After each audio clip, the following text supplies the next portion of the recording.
All right, we are live. This is Craig LeBlanc with the Daily Parks and Rec Show. I have a guest that's, I think we're having some technical issues per usual. Oh, okay. She's trying to go into the room. Let me send her a text message right back. Try the above link.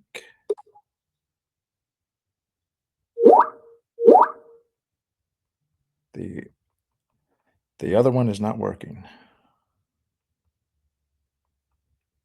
Let's see if I can get her on stage here.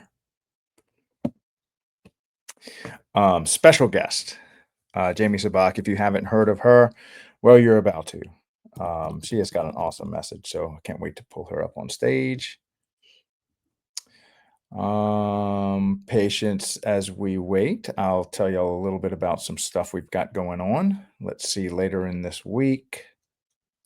While I wait for Jamie, tomorrow, let's see, upcoming, we have Jason Herbster, Steve Lawson on Thursday, and Chad Norton on Friday. And Jamie should be coming up on stage any second now. There she is.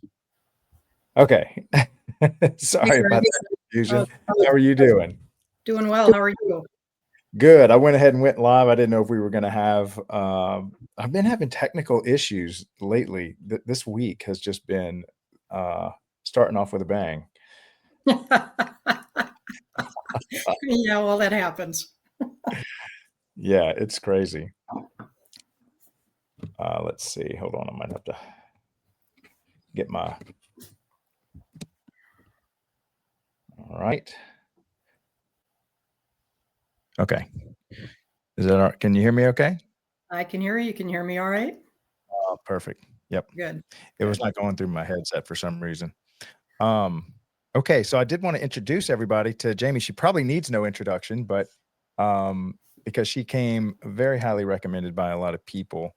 So I think she's made her career all about giving back to Parks and Rec by sharing a lot of the wisdom she's gained over a lifetime in Parks and Recreation with a very powerful and important message that comes to keeping our parks sustainable and going and not in the red. So I love this message. But maybe for those that aren't familiar with you and your work, could you maybe bring us back to when you were in high school? Who were you as a young girl? I don't know that I could remember that far back. Honestly, that was a long time ago. Yeah. Well, and the reason I'm asking is we have a lot of young kids that are starting to tune into our show, and I'd like them to see themselves in you, whether you were, out in nature, or whether you were a sports person, and then who you were when you kind of discovered Parks and Rec, trying to open up their mind a little bit to choosing this as a career path. Yeah, it's it's funny. I say this a lot when folks ask me to talk a bit about my backstory. And the last thing you ever want to do is for anyone who's watching or listening, bore them out of their minds about somebody's, history. But yeah, I'm a Chicago kid. I grew up in the burbs of the Chicago metro area. Nature, not a lot of, I would say natural environment up there, although we had a lot of forest preserve districts. But I really cut my teeth in recreation, through sports, like a lot of kids. I played a lot of ball. I was fortunate enough to be decent enough to, continue to play well into my 20s and early 30s. But I played high school softball. I played college softball. I lived in a small suburb of the Chicago metro area, which is kind of funny to think about being a small suburb in a major metropolitan area. But what did you play? Well, I started it. I pitched a bit early in life, and then I played third base, the hot corner, for a while. I ended up being a catcher. Which Those my are some tough stature. positions. Yeah, well, people that know me, I'm short and low to the ground. Really was beneficial when you were a backstop. So that's right. That's right. Yeah, but I started with the recreation department in Lyons, Illinois. I coordinated the Pepsi Hot Shot. A lot of folks won't recognize that, but It was a little basketball special event. I officiated. I umpired Little League. I umpired in Babe Ruth baseball, and I Wow. played ball for many years. So I was on a field. I went to school for sports management, business, and coaching. I wanted to be a collegiate coach.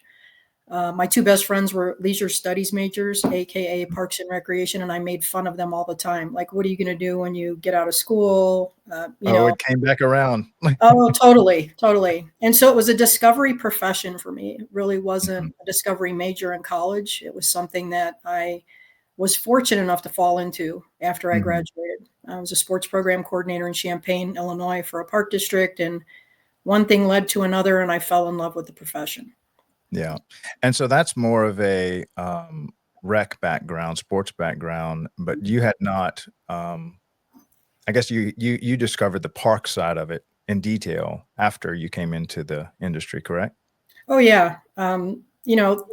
By virtue of any job, whether you're in recreation or parks, I would expect that people would understand the heartbeat of our profession, the heartbeat of parks and recreation are our public spaces. Our Mhm, public parks, our trails, our open spaces, and even when you're, in sports, if you will, on the recreation side, many of the host sites for our programs are our parks. mhm. We don't exist without parks. That was our heartbeat. That was our birthplace. And it's, I think, going to always be our mainstay no matter what happens down the road. So, yeah, Yeah. and I had a number of positions over the course of my 21-year career in the field, 22 years, before I ended up as a consultant, a coach, and advisor, call it what you will. But yeah, the exposure to the park side of things was critically important, I think, to being a really good practitioner. We had to recognize the nobility of that part of our world and how critically important it was to our organizations and frankly to our communities. That's where most people gravitated. They didn't register for recreation; they were out in our parks. So How long did it take you as an athlete, especially a collegiate athlete, to discover that side of it? Was this like a 5-year journey, or was it something you recognized immediately, or is hindsight looking at this? yeah, I think after I started in Champaign as a park and rec professional, it was pretty evident to me. But that was just my journey. I recognized the Mhm, importance of it. I had a really good relationship with our parks maintenance crew. They were maintaining our fields. I would be mhm, out there with them lining fields, or burning our mound, which you don't do mhm, anymore. But in order to, dry it out pretty quickly, we did mhm. some interesting stuff. So I had a really good relationship with the parks maintenance staff. And I think that was my introduction, if you will, my gateway into really appreciating that side of the district, that side of our organization. Yeah. Okay, and so then you were a director for how many years, when you were in this career? So I was a director of recreation and community services for the city of Bloomington after I left Champaign, and then I became a superintendent with the city of Boulder. So I was in a senior administrator role, probably about 10 years in, 11 years into my career, Hmm. and for the last 10 years of my professional practice was actually in an senior administrator role. So what, maybe you can kinda think back to what your and it may still be the same, but, what was your why back then? What kept you coming back? Was it like the community service, the, um, legacy, making a difference, the impact you were seeing? Which one of these things really hit home for you? Yeah, I think I would anticipate the vast majority of people that are in this world understand that you are having an impact on whether it's a part of the community or maybe, you're fortunate enough to have impact on a majority of the community. But we're a heart driven profession. I talk about that a lot. Most of us make our decisions with our heart. Sometimes that's good, sometimes not so good. Uh, Mhm. but yeah, I mean, that's why I loved it. That's why I still love it. Is we have a profound opportunity to have an impact on the quality of life of folks and communities. And it sounds a bit cliche. We hang Mhm. on cliches a lot in this world, but I think it's also what ties us together is understanding that we have the opportunity to have an influence on, a young person's quality of life, an older adult in our community's quality of life. And that's special. I mean, that's really something very special. And so I recognize that early on through my early career in sport. Later, understanding the influence we were having on persons with disabilities in our communities, on older adults who are isolated socially. Um, we have, it's really a gift to be able to do this work for a living. Yeah, it really is. I was trying to look him up. I can't remember. He was a guy in Chicago. He's retired now, but was it Brett? Hold on. Yeah, 34 years, maybe. Brett Fadstrom. Anyway, what he Oh, said, with River Trails, Brett? yes. Yeah, yeah. I think so. It was one of the people that had been in Parks and Rec for a long time, and he said, a lot of times when people ask what we do, instead of saying, "Well, I'm a Park and Rec director," he said, I'm leading a multi-million dollar agency with hundreds of millions of dollars worth of assets that have been here for 100 years that help improve the lives of the people in my community." And I'm like, "Now that's a much more compelling answer."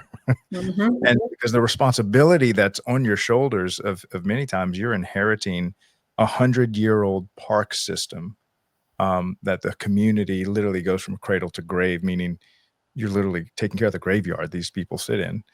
Um, as just a better representation of what it is that's so compelling and so impactful.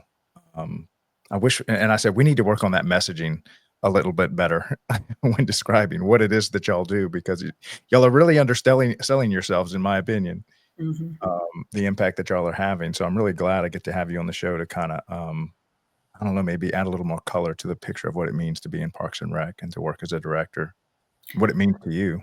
Yeah, and, I think there's some falsehoods around our profession, and frankly, we're local government. I mean, Mhm, all of us are in local government, whether you're in a special district, whether you're, in a municipality, a village, a township, it's local government, and you are running a business, and a lot of people don't like that. They don't wanna hear that, and I think if we can think through that lens, it really elevates our focus on understanding that we are the stewards of taxpayer resources. We are the stewards of these multi-million dollar assets, whether mhm, it be land, whether it be a structure. Um, there's a seriousness around that. And so the frivolity, the fun, the following the trends, the flavor of the day stuff, what kind of special events can we put out? What kind of services can we offer? Is one part of the equation, but we have to understand in order to do that work, we have to be able to pay the bills. We have to mhm, be good stewards of these resources. And so I appreciate Brett's perspective that yeah, we're managing these multi-million dollar operations. And if we think about it in that way, I really do think it elevates again the seriousness of the mhm, profession. And I think it adds to the credibility challenge we have faced for decades. We've been talking about telling our story for 4 decades or more. We've mhm. been talking about the credibility of our profession at least that long, and we're still talking about the same things. And I think if we can just view ourselves through this slightly different lens, it's only going to help. It's only going to help in terms of ensuring that there's a legacy of public parks and recreation in communities across the country. Most people, if anybody watches this, they're probably going to be able to reflect on a moment when they were told the profession isn't essential or you're fighting for the resources against police and fire and all those things. We've been doing that for a long time. And so I think in order for us to um, maybe limit the fight, we've got to enhance our credibility. And I'm not suggesting that everything public park and rec systems do is essential, because from my perspective, it's not. There are a lot of Mhm. services we offer that are not necessary, they're not needed, they're duplicative, they're not necessarily the best use of resources. But you think about our public parks, our trails, our open spaces, services that impact a need in a community and not a demand. Mhm. Um, those are our heartbeat, and those are the things that we have to keep going, and we have to figure out Yeah, how to do that. 100%. I mean, I don't know if you know a girl named Gabby. She's, what's Gabby's last name? She's over in Arizona. Shout out to Gabby. She was a after school care kid, single mom. They depended desperately in Miami on this after school care, and, it molded her as a young lady. Mm. And she was one of those kids taking her finger at you saying, "I'm gonna have your job one day," pointing to the Parks and Rec director, and she does. But it was, people depend on a lot of these, especially like senior centers, stuff like that. There are some, I think stuff that we would be a much lesser community if we didn't have these things in our neighborhoods and in our cities. And to show the magnitude, I spoke to this has to be one of the largest park systems I've ever personally spoken to. I spoke to someone that had a $500 million department budget, 2 to 3,000 employees. This is the Parks and Rec system around Washington, DC. So hopefully I can have them on the show, but and then all the way down to even your tiniest little town will have a several $1,000,000 operating budget. And actually, after our conversation, I've started to add more of the financial conversation into the questions that I'm asking. And I have found a few people that exist, and they're out. I know they're kind of unicorns, but Nick has exists 100% off of. He has no tax base at all, and he has grown his economy from a $500,000 economy to a $1.1 million economy in his 6 years that he's been there. And it was crazy to see how he had to frame everything around, "I got no help. I have to cost recover 100%." And it was just, neat to see his lenses on how he looked at managing his money because he didn't have a property tax or any other, thing that was gonna bail him out. And then the more after talking with you that I've kinda looked at Parks and Rec through this lens and asked people about it, there's an interesting story to tell there, and it just highlighted the need for your message to be out there more and more, because like you said, that's gonna get more respect, financial respect for the industry, and especially if you can highlight the actual needs that y'all are recognizing that you're doing in your community. Yeah, we a lot of a lot of our work is in the lane of financial sustainability. We do some master plans, strategic plans. We kind of have an inside message around the fact that some master plans are just unicorns and rainbows, and there's no conversation about how we're going to pay for any of it. We're just going to, we're going to create a vision for our system, and that's fine. But if you don't seriously consider the resources it's going to take to not only build but sustain that system, that plan is going to go nowhere. Mhm. And if it does, that's hugely problematic if you haven't done the math to ensure that you can sustain what you create. Um, the systems that today have found themselves heavily reliant on taxpayer resources are the most vulnerable because Mhm. we know the economy is volatile. It always has been. None of Mhm. us have a crystal ball. We don't know what's going to happen. But the suggestion is if we can be fiscally responsible and create financial resilience, if you will, or be anti-fragile, to build upon a very kind of cliche word today, we're going to Right. have a better chance of succeeding. And I Yep. think that we've been so enamored with the dog and pony show and the popularity contest and being like the neighbors that it's become hugely problematic for the communities that we serve. And while we have good intention, it's not worked out so well. And there's case Mhm. study after case study to prove that. What we're trying to do is balance, I say this a lot, we're balancing our big social service hearts with management principles, Mhm. AKA business principles, to ensure that we're doing right by everyone who lives in our community and who invests in our organization. If you're in a property tax system, every property taxpayer is investing in that organization. And how do you think about the commons over the special interests? Mhm. That's hard for a lot of folks because there's political theater at play. There's a lot of things that are going to influence that conversation and ultimately what happens as a result because you're working with elected officials who, you know, they're worried about maintaining their seats. They're Mhm. there for a particular reason. Oftentimes, it doesn't mean they don't care about their community because I want to believe most do, but there tends to be a laser focus on certain interests. And if we've learned nothing from the past, we need to understand that that is not working. It's not working for our communities. And we've got to flip the script. We've got to be thinking about how are you going to pay the bills for the next 20 or 30 years. Mhm. We can focus on the citizens of 2025, but we have to be thinking about what we're leaving, if you will, for the citizens of 2050 to clean up. And so it's just a different way of thinking about it because for every park and rec professional who's passionate and they are heart driven, they've got to understand that in order to keep doing the really good work their communities need them to do, they've got to be able to write the checks, and that's Right. critically important. So, Yeah, I love what you said about you have to prepare for tough times. There never has been a historical economy on Earth recorded that has not have ups and downs. It's akin to expecting to sail the ocean, but you're trying to time it to where there's no storms when you cross the Pacific. They are there. They're out there. They're coming. And remember, and this is a good thing. Um, Calm seas never created a skilled sailor. And so if you're looking for a time to cut, a time to get lean, a time to really question, is this necessary? Those tough times are good opportunities for you to try to create a stronger, anti-fragile, leaner system that can weather a storm.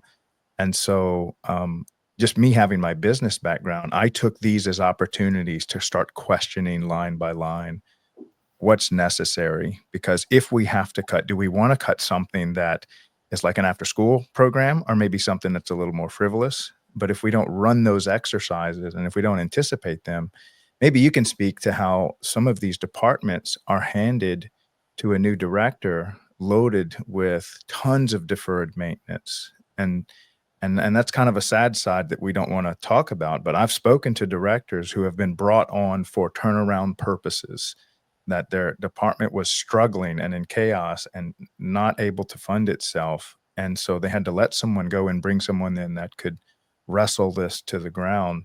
What have you seen as a result of people just, pie in the sky unicorn promises, and then they just retire, and the next poor director is having to try to right the ship? yeah. Yeah. It's a good question. And it's going to be, there's no cookie cutter approach. Mhm. Every system's going to be a little bit different than another. The one thing we all have in common, we hear a lot, well, our system's unique. We're not unique as a profession, Yeah. other than different logos and different characters, casts of characters. Our systems tend to emulate each other. Mhm. We have after school care, we have day camps, we have senior centers and rec centers and parks, and we look the same. What is unique to each of us is the community that we serve and our fiscal realities, right? The social, environmental, and economic challenges that the community and the organization faces. Mhm. And so dissecting those realities, whether it's, we have a $50 million maintenance backlog or we've got a $500 million maintenance backlog. And there are plenty of examples of both of those. Yeah. Um, what are the conditions of our organization currently? What are the conditions of our community currently? Because we talk a lot about impact above service, meaning what impacts do we need to make? And then we think about the service we should provide rather than we're going to provide all these services and hope it has an impact or hope they have an impact. Mm. Alternatively, we need to understand our current conditions. To your point, if I walk in and I've inherited a circumstance, a situation, if I have I've assumed, if you will, I've got $100 million of maintenance backlog. I want to confirm what that is in real numbers. And I want to also begin thinking about compounding that if we don't do anything about it today. Because if it's 100 million today, it's not 100 million tomorrow. It's going to be 100 million times 5%, 6%, 8%. So I think analyzing current conditions, what is our deferred maintenance load? What are our fiscal realities within the system? What is our cost of doing business? Meaning, how much is it costing us to provide swim lessons and day camps and fitness classes in our facilities? Really honing in on those details, those analytics can be a baseline from which we start to make decisions. So we've got to be able to chip away at that deferred maintenance because it's never going to go away. Now we have to figure out how to overcome it. And then once we have that data and information, it begins to be a bit of a guidepost for us in terms of what's next. Whether it be, we're going to establish a concrete policy and go to our appointeds and our electeds for support and blessing that says we are not going to build anything else in this community. Everything we do now is going to be investment in taking care of what we have. Mm. Uh, I you love know, that. and that's a policy that once we get the blessing, if you will, again, the adoption by way of our electeds, that's now our spine as a professional staff to say, here's what we're going to do. So if a special interest comes into the chambers 2 weeks later and says, I want X, we've got now a policy that says, well, thank you for coming. We do hear you, but we're not going to be building anything new in this organization because we have to take care of our existing assets. Mhm. So there are a lot of different approaches to this. The one thing that I can't emphasize enough is again, not one size fits all. It's not just about cutting services. It's not about raising fees. There are different ways of thinking about how we're going to do things. Where are we duplicating services in our communities, particularly in major metro areas where you've got a number of nonprofits and even maybe other public sector park and rec systems, as well as the private sector? What should we be doing and what should we gracefully exit in order to reinvest those resources? We don't want to be duplicating. And I think we've got to get out of our own way, particularly in the public sector, suggesting that the private sector is competing with us. We need the private sector to thrive because they're helping pay the bills. We do not need to be everything for everyone. And I don't know when that tipping point was. I've always been curious about it, where we went from a parks profession that was all about providing spaces for people to recreate to us being, the providers and the facilitators of everything. Where is it written that we need to be providing pickleball courts and esports and more community centers? We've overextended ourselves, and there's not an abundance of resources. It's not going to work unless we take a good look in the mirror and say, what's our lane? What should we be doing in order to maintain high levels of service and have the biggest impact on our communities? And I think those questions should be asked amongst every organization, but the answers are going to be different based upon the community and based upon condition. Yeah, I had a good example, a community out in California that was on the show. It was a public-private relationship. They had a private farmers market, and the people that were running it were getting old, and they just couldn't do it anymore. They handed it back to the city. The city didn't have the staff or the entrepreneurial spirit to really drive this thing. So they found a local shop owner, entrepreneur, and said, you can keep all the money from this farmer's market. You can use our land at no cost. We'll take care of all the red tape. You just give us credit for running it, and you can build out your little business. And 2 years later, it is a thriving farmer's market. She's making money. Everybody's ecstatic that the city's putting on this event, and they're not doing anything but filling out the red tape and letting her use the land for free. And it was a public-private partnership where the entrepreneur brought their strength, the city brought their assets and strengths, and they worked together and put on a great event without burdening the city with labor and manpower and all this financial needs. And it was a win-win. And there's other situations out there like that can help still produce a good event for the city without taxing the resources that they have. Absolutely. And the value of that land really is nothing unless it's being productive. So it's taking, and again, that works for that community. It may not work for another, but there may be an alternative for another community. How do you create productive spaces? How do you take that land and create community wealth, as they say? How do you get an investment back into the community by way of that particular parcel? And they did that. They did it in their own way, and it works for them, and they're seeing, measured success. But we'll have parcels and say, oh yeah, well, we want to go acquire that land as a public sector organization. And we have to ask ourselves, like, wait, pause for a moment. Just because that land's available doesn't mean it's a good fit for us to assume. What other uses could that land provide to the community to provide wealth? And again, we use terms where some of us in the public sector for years went, well, wait a minute, we're not in the wealth creation business. We absolutely are in the wealth creation business. We think about it as physical well-being, physical wealth. We are in the wealth creating business, and we need to be.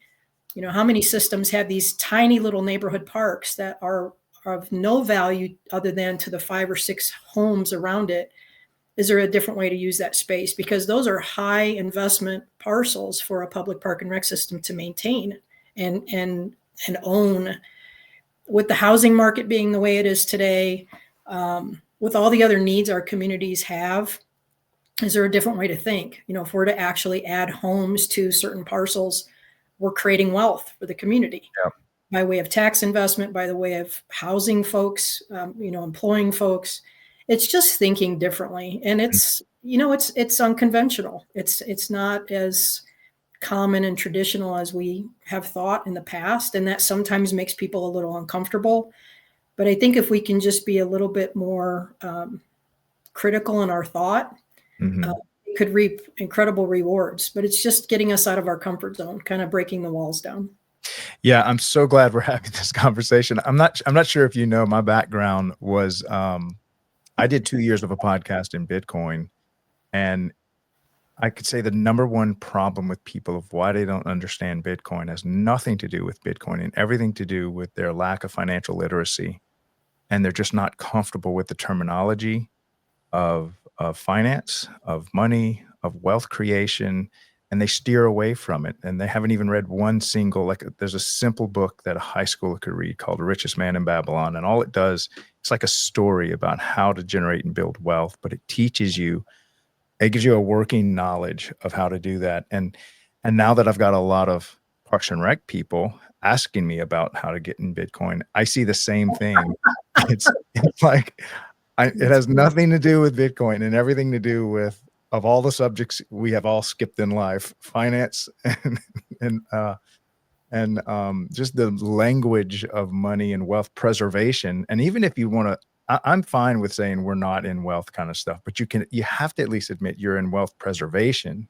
Mhm. Because I asked a guy right outside of, gosh, I've interviewed so many people. I think it was John Jimenez. That's who it was. And he was describing this park that is the heart of the community. It's a 320-acre park. It's got massive trees, a river that runs through it, a zoo. We just tried to attempt the value of this piece of land. I think we quit around 400 or 500 million for one park that has been around for over 100 years. And so at least you must understand that you have to preserve this wealth. And Mother Nature is constantly ripping apart all your parks, except for the trees. They get better with time. But your park benches and playgrounds and everything else needs you to be a good steward. So I'm loving that when I hear you use all these financial terms and understanding what the obligations you have. Some of the best Parks and Rec directors that I've interviewed are good at this component. One of them even was an accountant prior to getting into this industry, and now he's fallen in love with this industry. But what he's doing with his park system, because he understands how to account for all the line items that he has, and it sounds like that's what you're doing. So when you come in as an advisor, and maybe we can take it there. But so when you come in as an advisor, it sounds like one of the things you're doing is let's just get the lay of the land. How much do you have? What are you worth? What is your deferred maintenance? Let's peel the curtain back and look and see what kind of financial condition are you in before we start making all these decisions without even understanding where we are financially. Yeah. Well, that's what we want to do, right? The old cliche about peeling the onion. Mhm.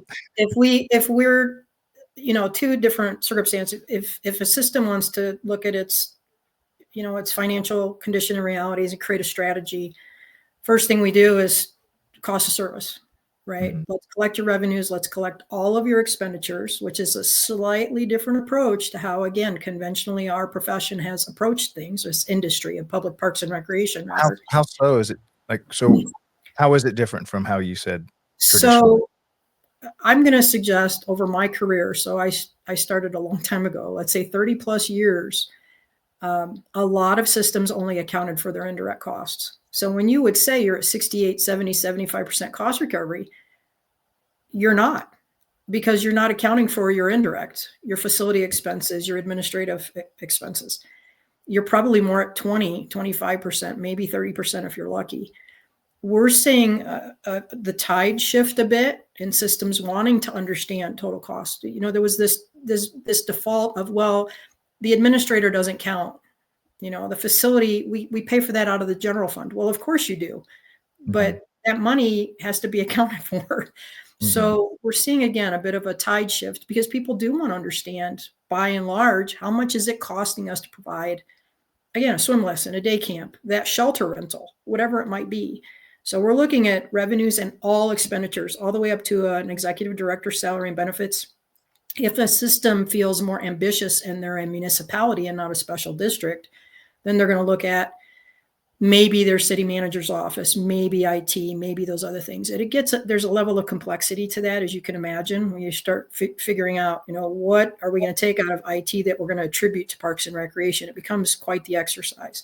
So most systems will stop at the executive director of the system, but Mhm. we are wanting to help them understand the attribution of those indirects to all of their services. so they have some reasonable sense of what is your current cost recovery performance.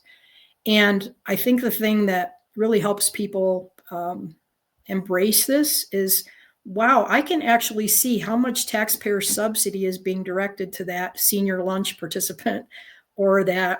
that child in that swim lesson.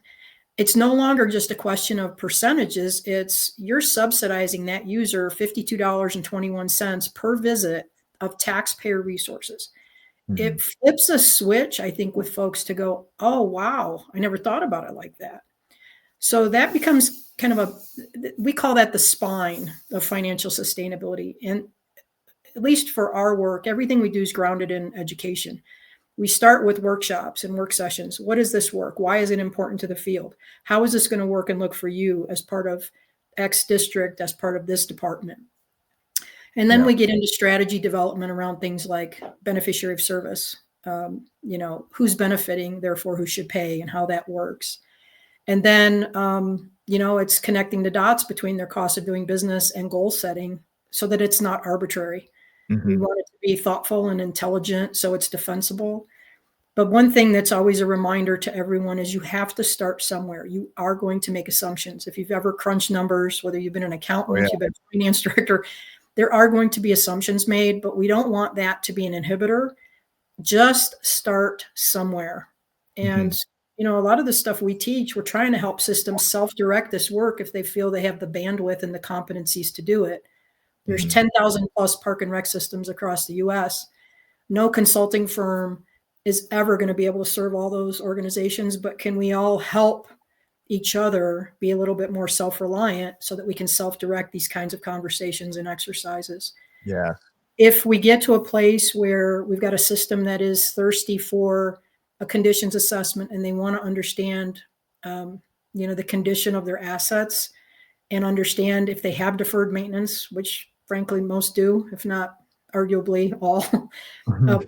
What is that load that you're now carrying that you need to compensate for, and how can all of this work? How can all of these different parts and pieces influence the policies that you're going to create, the conversations you're going to have with your elected officials to help them understand very respectfully the condition of the organization so they can make decisions and they can advocate for you rather than become adversarial when you're Mhm. going, wait, we can't build anything more. And they're out there, you know, with flavor of the day sticks going, Yeah. hey, what new facility do you all want?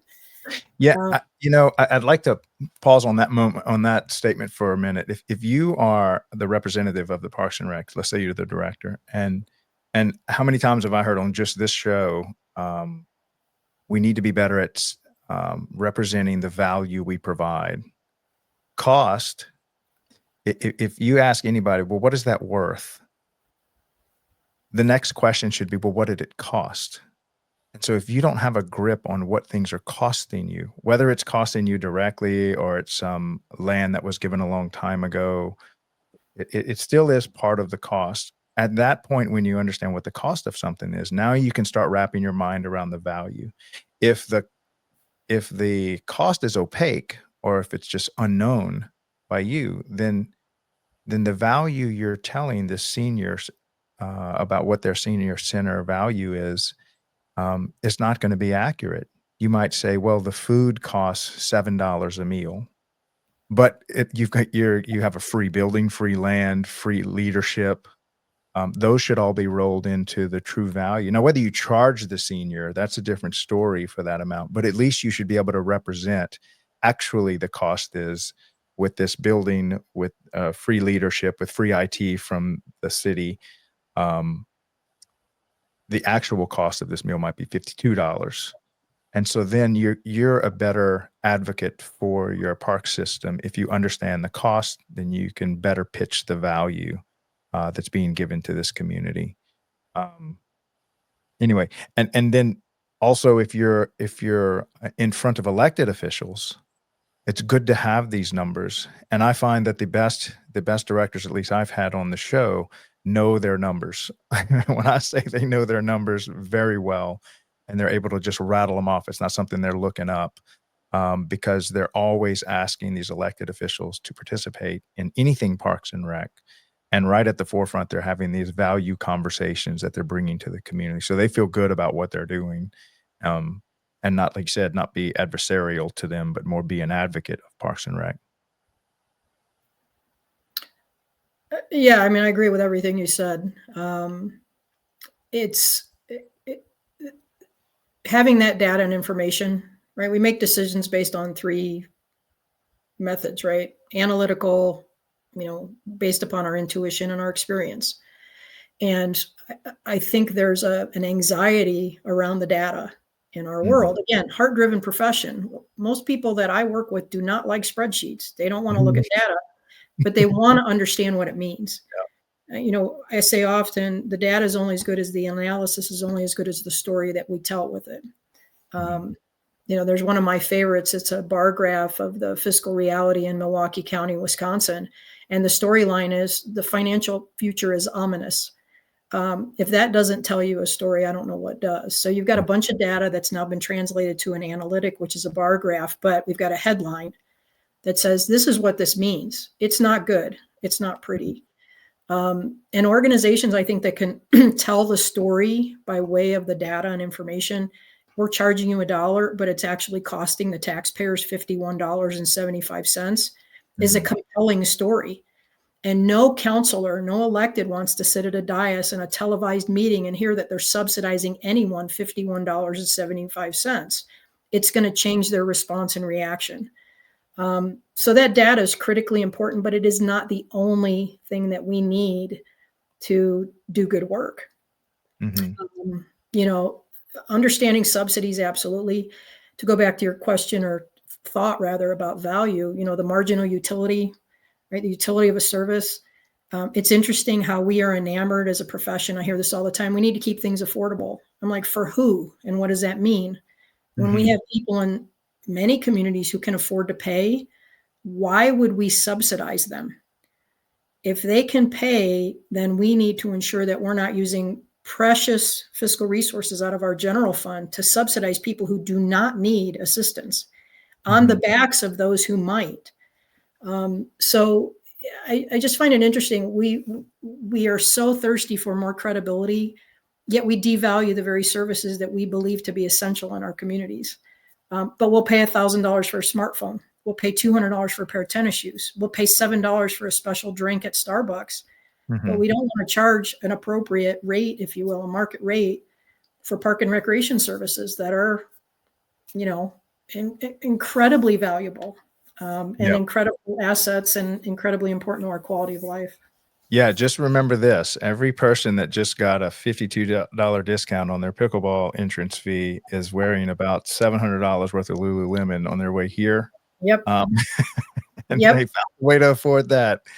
But Yep. the little Gabby that has, a single mom that needs a place to stay after, they are depending on that because she has nowhere else to go after school. So it's not that we don't want to help people. It's that, you want to help the people that need help, not the ones that are just taking your savings and going buy an extra pair of expensive tennis shoes. Yep. Rising tides. Right. Yeah. Yeah. Absolutely. I love this conversation. Again, I make Bitcoin content every night at 9 p.m. This is what I have my whole head wrapped around. And going from Parks and Rec to that crowd, it's like a roller coaster. It's one's completely focused on finances, but this is gosh, this is what we need in this community. When I think of how I can help at least serve the community, it's to take your voice and amplify it. Because if we can add what you have found over, and you're not like a financial advisor turned Parks and Rec, you're a Parks and Rec person that just saw the problem and is now dedicating the remainder of her life to solving it. So how is it going? You must get you ever run across a wall of pitchforks with this message yet? Oh, yeah. But we have our team will suggest that there are just some people that aren't our people. Yeah. And Not your target market. no, they're not, we're not theirs. I Yeah. think, we have, I think, earned a reputation of we're going to go and tell you what we think you need to hear and know. Mhm. Hopefully you embrace it. We work really hard to help with implementation. Okay, here's the work, here's the deliverables. Now, how can we help you implement this, right? Take action, because it's worthless if you do nothing with it. We'll have, on occasion, we'll have, executive directors and staff that are all in, yet they will be combating a group of appointed or elected officials who just don't want to hear it.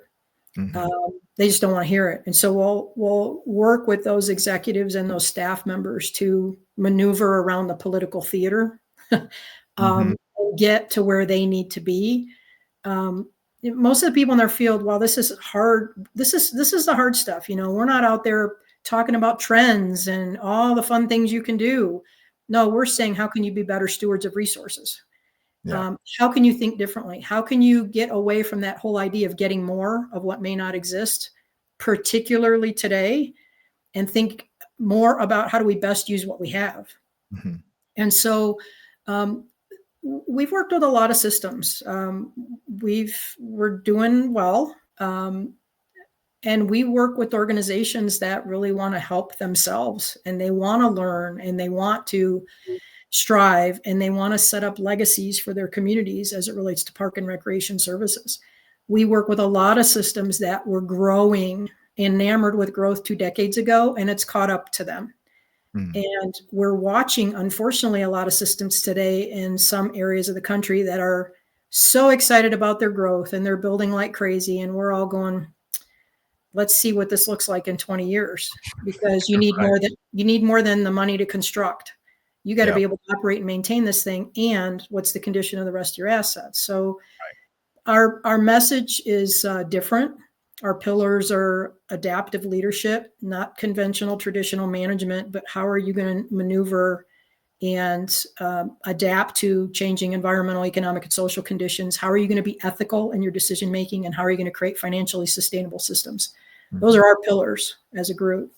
And we've had the great fortune to work alongside a lot of amazing park and rec professionals and a lot of amazing appointed and elected officials who really are in their seats for the right reasons. They want to do good work for their communities, and they care immensely. So this is a stay tuned moment for our field in many ways, from the federal level to the local level. There's public lands in this country right now more than we've ever seen in a long time. Federal grant money is not as readily available. We always tell local agencies, look, you can't print money. You have to do more than sleight of hand with your budgeting. What are your reserves looking like today? If you can't get that federal money that you were counting on, what does that look like now? So there's a lot of good work yet to be done. But we feel, we're very proud of what we do. We feel very privileged to do what we do. And we've had the great honor to work with a lot of really wonderful humans across the country who are trying to continue to keep doing really good work for their communities in spite of some of the challenges that they've faced. I can tell you the financial stress load put on a person or an organization, it's real, that level of insecurity that comes with not knowing how you're going to pay your bills or your people or fund things. It can really rattle you. And personally, I just recommend neglecting it doesn't make it go away. It kind of makes it worse. So the sooner you can just roll up your sleeves and work with anyone, especially someone like Jamie, the better. The sooner the better. The problem's going to be bigger tomorrow. So you just soon try to look at it today. What are some tips and advice you could give someone that maybe is not? I'm sure you only have so much bandwidth. If all 10,000 parks tried to sign up with you tomorrow, that wouldn't be possible. So what's some these 3 steps? If you can't work with me, just start here. Yeah. Well, I do tell folks, if they suspect that they have deferred maintenance, and I would say most Every do. one of them have deferred maintenance. Yes. Find out what that is. I mean, if you're going to invest anywhere, I would start there. Yeah. Do a conditions assessment, find a skilled third party, or if you have the resources internally, if you've got competent, capable, parks maintenance employees or facility asset employees, do a conditions assessment and quantify your deferred maintenance and start telling that story. You know, you're at 10 million, you're at 20 million, whatever it is. And from there, you can just do a basic math exercise and use a round number, 5% compounding, multiply that times 5% over the next 10 years and create a bar graph. You can do that within a matter of minutes. That will show if you are not going to begin to invest in your deferred maintenance, it's only going to accelerate over time and potentially exponentially. Alternatively, understand your cost of doing business. You can start small. I always tell everybody, you know, that I teach this financial sustainability course across the country, and it's a lot. It's like drinking from a fire hose. Oh, it is. Just, pick one thing where you feel like you can have an impact and you can check the box. Pick one thing. Right. Pick one service, pick one division, pick one area, and start dissecting the data, start dissecting the numbers to understand how you're spending taxpayer resources. Right. Cost of service, hold hands with your finance people. They are your best friends when it comes to this. Create those relationships. And I would say maybe priority one, start having conversations internally, start talking about this stuff. Mm-hmm. Let's not, check it at the door. Let's not put it over here because it's uncomfortable. Let's just start talking about it. Education, information, creating scripts, being able to speak this language and provoke people, poke the bear a little bit. This is really important. Again, at the end of the day, if we can't write the checks, nothing else matters. We've got to be able to sustain our organizations fiscally, or none of the other really important stuff we want to do is going to matter at the end of the day. So, there's so many things that any system can do if they want to take it seriously. My hope is, as I, get closer and closer to retirement, that this becomes top of mind and it's part of our daily conversation. And I'm seeing less sessions on trends at conferences, and I'm seeing more sessions on fiscal responsibility, fiscal resilience, creating stable systems, planning differently. That's my hope as a career park and rec person. Time will tell, but there are things that anybody can do. And the last thing I just share is no matter what your role is in the organization, you have influence. I don't care if you're a frontline programmer or the executive director. Everybody, I think, not everybody, but many believe, well, it's up to the executive director. Absolutely not. If you're a program coordinator or parks maintenance employee and you're worried about your deferred maintenance, say something. Right. Just say something and start to influence the conversation. Yeah. And, until you have 10 replacements, we're not letting you retire just yet. You have too much work to do here. We need you desperately. Well, I've got a great group of humans that I work with. They're incredible. So yeah, they won't miss me when I'm gone. They say that. But, I have a great suggestion for any park and rec director. There is an accounting brain somewhere in your city.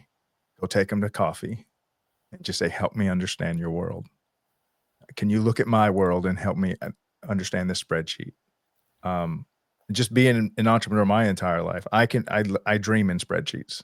I could probably make a spreadsheet for you to say kindergarten step 1, fill in these blanks, and then we can add Jamie's 5%, create a bar graph. It's super, super simple. But I would just say step 1, go treat your CFO of the city to a cup of coffee and just have them put their financial mind on your Parks and Rec. Instead of calling it a problem, call it an opportunity. Maybe spin it a little. You have an opportunity to save the park system in your city. So I think a lot of times Parks and Rec people don't, or maybe you can say this. Do you think they're leveraging their relationships inside the city enough in this regard? I think some do. And I hate to put them all in the same bucket Sure. because there are some exceptional executives out there who yes, they get it. They really understand it. They are. We're not talking to them. Yeah, Those guys, they're good. they've made friends with their finance managers, right? They've Yeah. challenged their finance managers. I'm working with one right now that I've charged him with charging his finance director to answer the question, why are we using cash accounting? And he feels comfortable enough to do that. There are a lot of skilled executives who are really good at relationship building. They understand they do not know everything about everything. So they want to build, competencies and strength by way of their network and those Mhm. relationships. Alternatively, and I want to believe this is in the vast minority, are those who are enamored with rewards and awards, and they're just not focused on what they need to be focused on.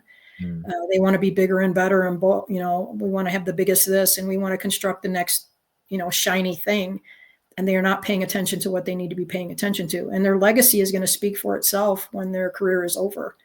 But Mhm. again, I want to believe they are really in the small minority of our world. Um, we have the privilege of working with a lot of really good executives, and they're like, just help us. We want to do really good work. And the reality as well is, I was a practitioner. You're an expert 30 miles from home. When you're in a system, sometimes people look at you with skepticism, like, well, you don't know what you're talking about, or there's some kind of self-interest at play. And we'll go in oftentimes and be saying the very same thing the executive is saying, but they're hearing it through they're hearing it by way of a third party, a consultant, and Mhm. all of a sudden it's That's so. it. That's normal. Yeah, it is, right? We know that. That's right. I experienced that in previous jobs, in previous positions. It's like, okay, people are looking at you with that skeptical eye. Like, what are you up to? Why do we need oftentimes to bring in a third party? Well, you want to believe you're bringing in the third party as the expert to help compensate for your lack of bandwidth, Mhm. not because we're going to be speaking very different language. Right. Um, I'm optimistic. I keep saying, I'm I want to say I speak, truth to truth, and I'm all about unveiling, looking behind the curtain, raising the hood, and it's not always pretty, right? Sometimes it can be very distressing, arguably depressing, but we have an incredible opportunity in this moment because of, you said this earlier, we've endured challenge, in some cases crisis. How can Mhm. we rethink, redesign, reimagine, re-engineer how we do business so that we're only going to be stronger in the next iteration, in the next Yeah. chapter? We're writing the next story that people are going to read in 2-3 decades. We have a chance here to flip the script. And to me, that's optimistic. That's like Mhm. we get an incredible opportunity in front of us. Yeah. Yeah, so the storms are coming. They always come. They're part of life. I mean, I've never met an individual that just, at 70 years old said, "I did not have one issue in life. I just seem to get around all of them." So they're coming. They're coming on your watch. And I think what Jamie's doing is saying, "Hey, if you're gonna face these problems, face them with these tools, with these weapons, with these understanding, with this clarity. Don't face them blind and with both hands tied behind your back." You'll be able to face the inevitable adversity coming to your park system, to your department, um, eyes wide open, better if you have a financial understanding.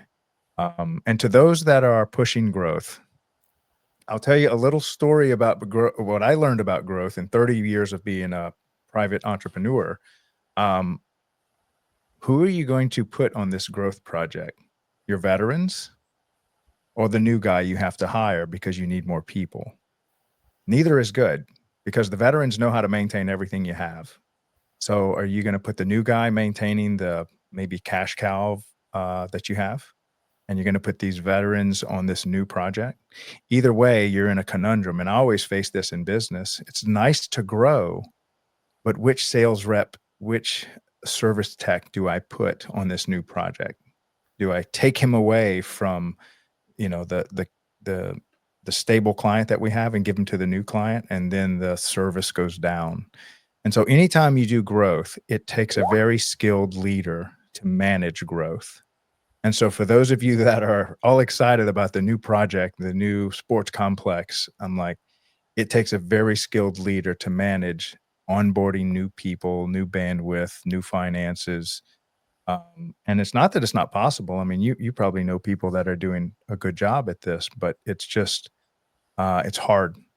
I can tell you, in business, some of the hardest times have been times of quick growth that can crush an organization, and I don't think Parks and Rec are any different. You can go from and I think we've all experienced as a park and rec director. I think how many of you have experienced the city just giving you this whole new project? Like now you're in charge of the farmers market or you're in charge of the zoo. And it's not like you have an empty plate to just throw all this new thing at you. It is a stressor, and knowing your numbers and what you can handle allows you to make decisions. Being blind to these numbers, um, you're going to make even more mistakes than you would have if you didn't know them. So I would just suggest know your numbers, because this adversity is coming. You're going to need those numbers to be able to make good decisions. Otherwise, it's just going to be going to the casino when you make a number guesses. You're literally gambling with every decision you make. But Yeah, go ahead. yeah, and I'd encourage folks to think differently about growth. Mm, Um, we get enamored with it because we see fast cash. We forget about the long-term liabilities that we're assuming. mhm. Um, maybe think about it as, how do we create a stable system in the midst of this Oh, I change love in that. the community? So, we think about it as growth versus stability. Let's focus on stability. You bring Mm, on a $50 million new facility, whatever it might be, you're spending more than 50 million because you got to operate it and maintain it. And in 20 years, a lot of the bills come due. It's shining for the first 3, 4, 5 years. And then all of a sudden it's not. So mhm, it's more than 50 million. It's operating, it's maintaining. And now all of a sudden it's 150 million, $200 million investment you've made on behalf of everyone in that community. It's a cautionary tale. Um, Growth has a time and place, but there's also something called equilibrium that economists talk about. And it's when we go, okay, enough is enough, we're good, because now we have to focus on what we have rather than mhm, just continuing to add. And the last insight is, we've got a lot of systems right now that are growing at an incredible rate, and they're building a lot of new things all at once. That means all mm, the bills are going to come due all at once. mm. So it's a question of doing the math, and we can all do the math if we want to. Um, Yeah. we just I have to love remember it's more than construction. It's much more than construction. I love what you said. Let's focus less on growth and more on creating a sustainable, or no, what did you say? A stable system, right? Stability. Yeah. Is there anything else you can add to that? Because that is, man, Chris, you need to clip that part.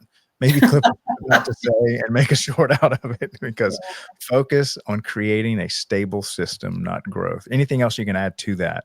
That's beautiful. Um, I, I mean, I could talk about this, Craig, all day long. This is what we do. Yeah, I just think being cautious about the bright, shiny light. And Mhm, that is a hard pill to swallow for some. And some will, adamantly oppose that perspective, and that's okay. I would just challenge them to make sure that they've done the math. mhm, Do the math, and it's more than construction. Um, mhm, you can't just stop at the 50 million or $100 million investment you're making. Now we've got to think about all the other investments we are going to have to make over the life of that asset, next 15, mhm, 20, 25, 30 years or more. And some things that we build, let's say around a community center, you build a community center for 50 million, 60 million, $80 million. You're also putting in water infrastructure and sidewalks and parking lots. And those are liabilities. You're never going to sell those, right? Now, this is now infrastructure that we have had to adopt and invest in by way of this new thing. We have to understand the total bill that's going to come due. And so I think that stability piece is hugely valuable. Growth mhm, is it's not a buzzword. It's just we gravitate to it. We've been gravitating to it aggressively since post World War II. We've mhm, suburbanized our municipal, our major metro areas, and it's required a ton of investment. And it's come with a lot of unsustainable planning. We've got communities that are just not sustainable. So mhm. again, cautionary tale. Just do the math. Yeah. Fantastic. Well, Jamie, thank you so much. We flew right past the 1 hour mark, uh, the entire show.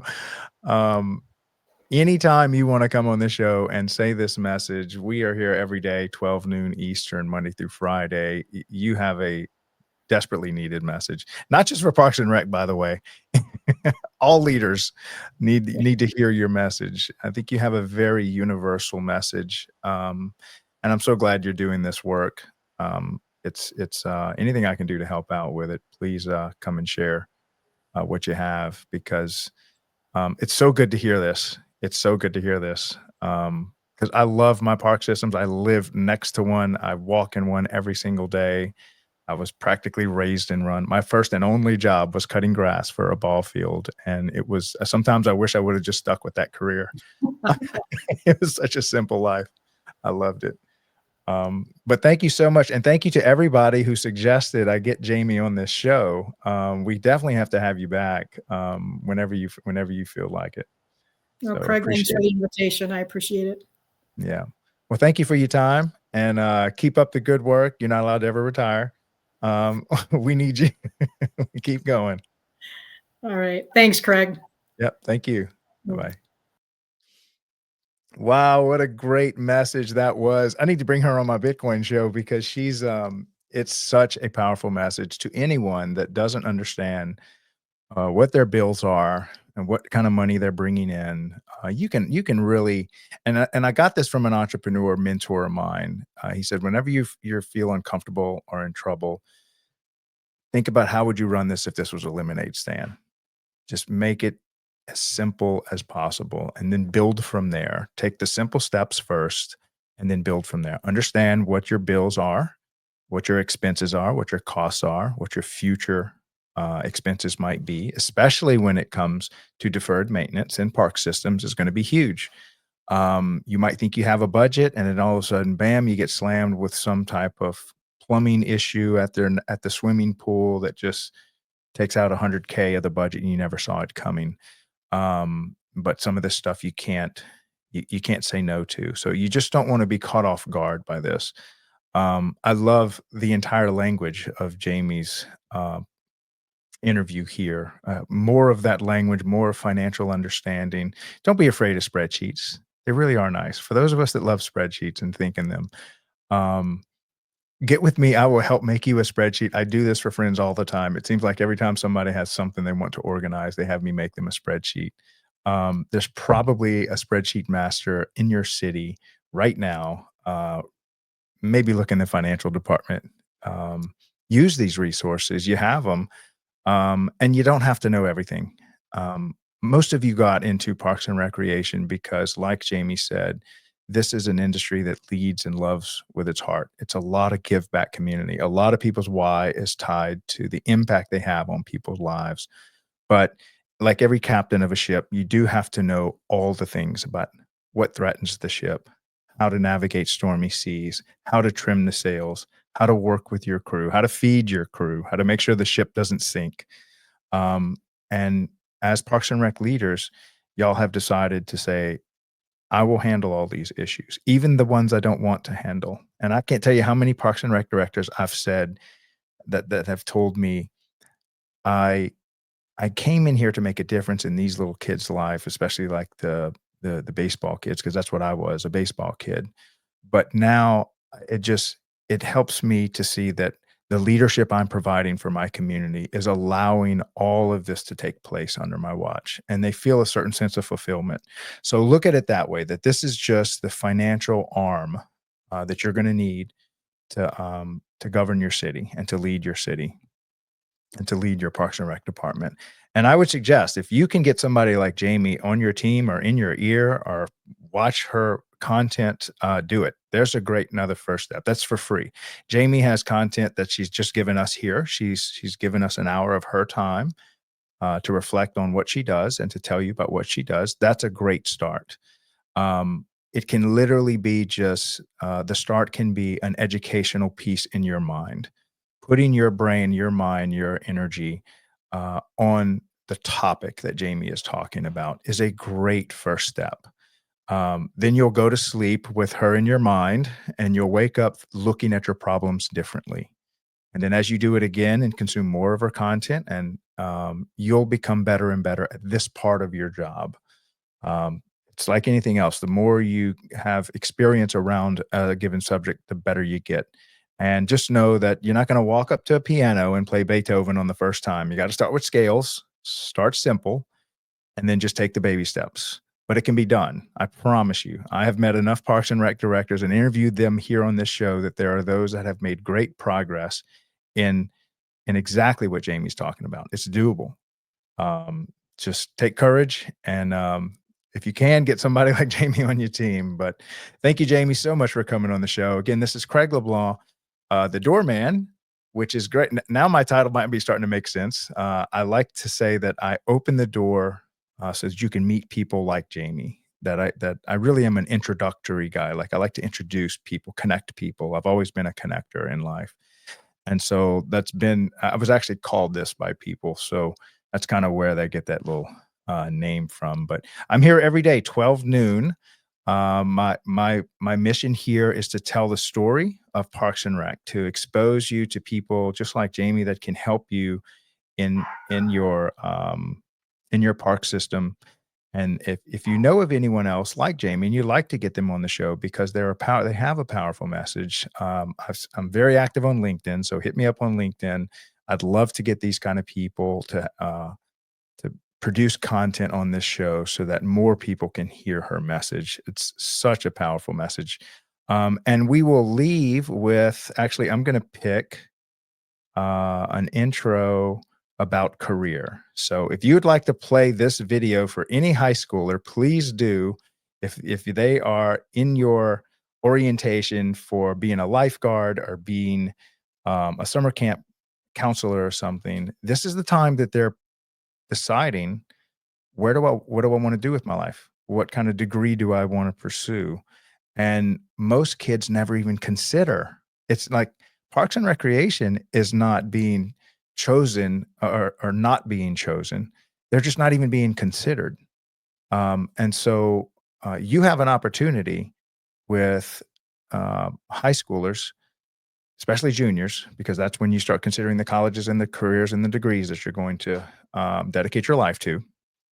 You have an opportunity to be a witness or be a what do you call it? A spokesperson for the industry.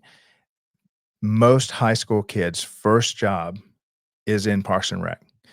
And so if you can just, during orientation, press play on one of our videos, it'll help them to consider Parks and Recreation as a career path. And maybe you can plant that seed so that they will follow in your footsteps. All right, I'm going to play Chris's because he did a great job. Let's see, where's the one there? Here we go. Set as exit. Okay, so I will be here tomorrow, 12 noon with, let me see who I'm upcoming.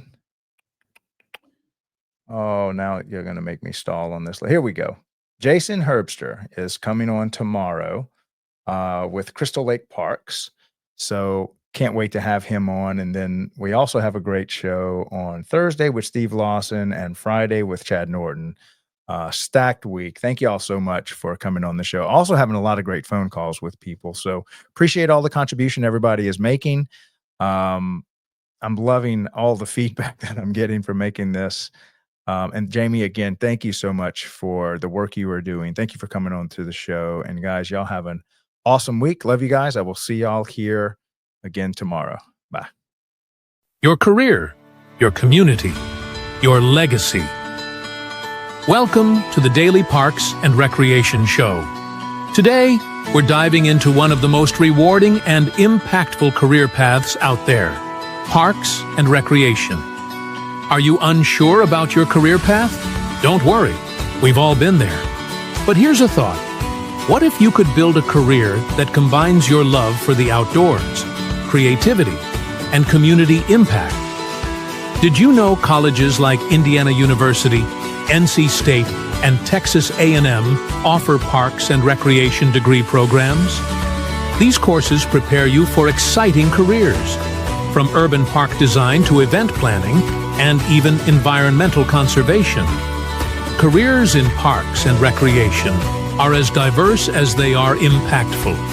You could become a park manager, ensuring green spaces are accessible and beautiful, a recreation coordinator, organizing community events and sports leagues, an urban planner, designing parks that bring neighborhoods together, or even an environmental specialist, protecting natural resources for future generations. Parks and recreation isn't just a career, it's a way to create lasting change.